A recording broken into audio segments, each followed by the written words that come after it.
কেমন আছো? সম্পা রান্নাঘরে সবাইকে স্বাগত। আজকে আমি ভাইফোঁটা স্পেশাল মিহিদানা বানিয়েছি। কিভাবে বানিয়েছি সেটাই আপনাদেরকে দেখাবো। মিহিদানা বানানোর জন্য 2 বাটি বেসন দিয়ে দিচ্ছি। মিহিদানাটা তৈরি করার জন্য বেসনটাকে অবশ্যই চেলে নিতে হবে। হাত মতো নুন দিয়ে দিচ্ছি। মাপ করে আমি বেসনটা নিয়েছিলাম, সেই বাটির মাপ করে জল দিয়ে দিচ্ছি।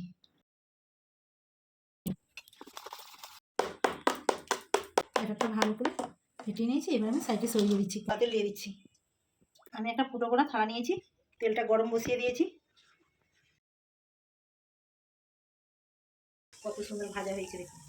মিহিদানাগুলো বেশি লাল করলে হবে না। এবার আমি একটু হালকা থেকে তুলে নিচ্ছি। সবগুলো মিহিদানা ভেজে নিয়েছি। আমি 1 বাটি চিনি দিয়ে দিচ্ছি, 1.5 বাটি মতো জল দিয়ে দিচ্ছি, ফুড কালার দিয়ে দিচ্ছি, এলাচ দিচ্ছি। 30 মিনিট পর ঢাকা খুলে নিচ্ছি।